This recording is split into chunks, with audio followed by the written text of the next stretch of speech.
Welcome to episode 2 of From Bits to Bots.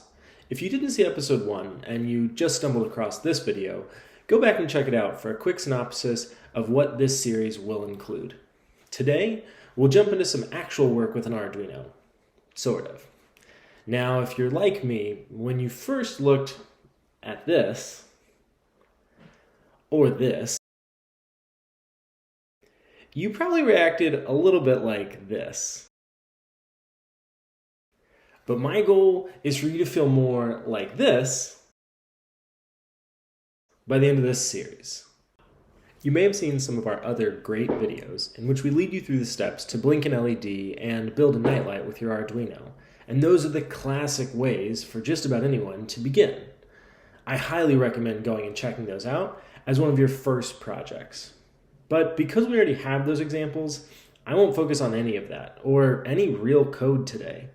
Today, I want to take a step back and acknowledge when I first started this, I literally had no exposure to Arduino or C language or C++. And I know this isn't necessarily the most thrilling part of Arduino, but we have to walk before we can crawl. And in my case, even crawling seemed daunting to get started.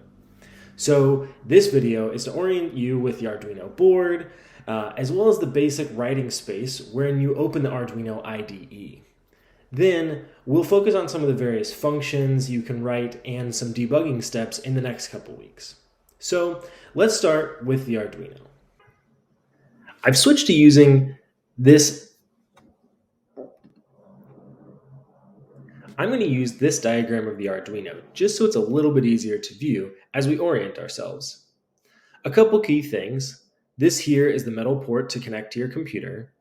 Here's the included onboard LED light. And here is your power light.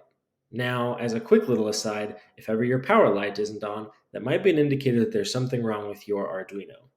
Here you've got digital pins 0 through 13, which operate by sending zeros or ones and allow you to use them for finite operations for tasks.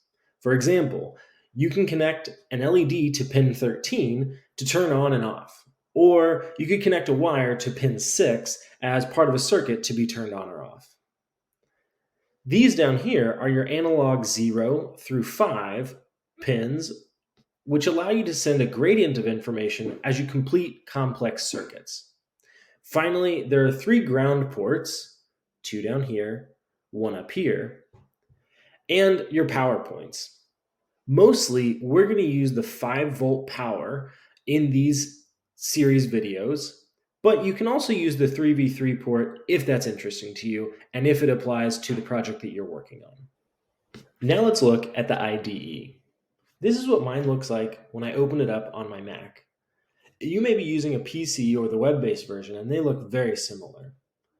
The first thing to note is that mine has saved a program that I was working on previously, which is really helpful for when you have to take a break to go do something else. However, if you want to open up a new one, you can just go to File, New, or click on the New button within your app. You'll notice Arduino always begins with a void setup and a void loop function prepared for you and ready to edit. This is because at bare minimum, you need the void setup and void loop parts of your code in order to do any sort of new code that you want to write. Your setup function is going to be what initializes your code. It's the entry point into your plan for the code you're going to build. The loop function then is the directions for what you want to happen once you've made that entry point or setup. Generally, we want to put things into setup which are new and things into loop which are the directions that are going to happen with those new elements. Inside setup and loop, we can add many different directions and elements to make our code run.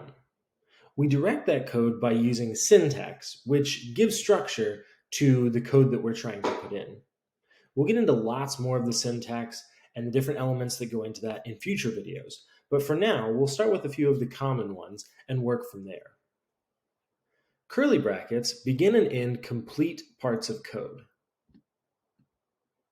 Semicolons end statements, kind of like a period would go at the end of a sentence. Double slashes allow you to omit notes that you might be adding to help organize some of the directions that you want to give, or to give notes to somebody else who might be seeing this code. And then things like indents and line breaks are going to just help make things look a little bit more visual. Now let's say I want to use the Arduino IDE to introduce myself.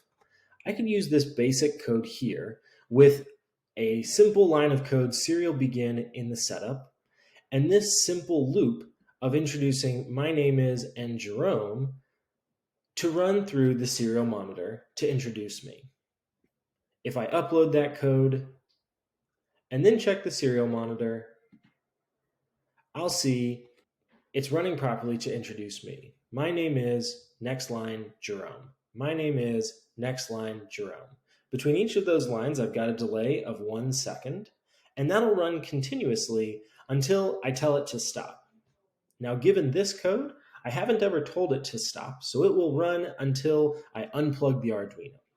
Now, let's see kind of why it works the way it does and what things we can manipulate within some of these lines. For example, we can see we've got the curly brackets at the beginning and end of our void setup and at the beginning and end of our void loop here, but we don't use them anywhere else. Within those brackets, we can use parentheses, we can use other brackets, but we want to make sure to always begin and end our void setup and our void loop with curly brackets so that it understands that complete thing is together. Additionally, we've got some notes in here just identified as this is where our main code will go to run repeatedly.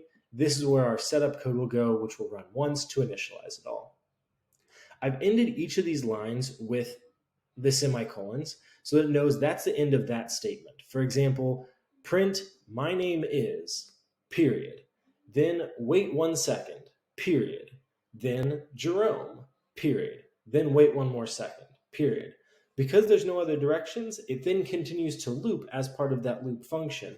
But those semicolons are imperative. If I forget even one of them and I try to verify this code, instead of being able to upload it immediately, I get an error message. It'll then tell me to go back and fix that. If I go back and put that in and then I verify, it's all good. But you'll notice also that I can move around these lines. They don't actually need to be on separate lines. I could move them all onto the same line. And that will not change the ability for Arduino to read my code. And I actually can still go in, I can upload it, and I can still go in and see that it's running my code correctly. My name is Jerome. The only reason we do those different lines is just to make it a little bit easier to see. Okay, I know this hasn't been the most fascinating place to start our series, and I really thought about saving these videos until after we'd done a few of the cool things. But as I thought about how overwhelmed I still get when I think about dissecting some new code, I felt like it was important we all started on the same footing, and I acknowledged some of that anxiety.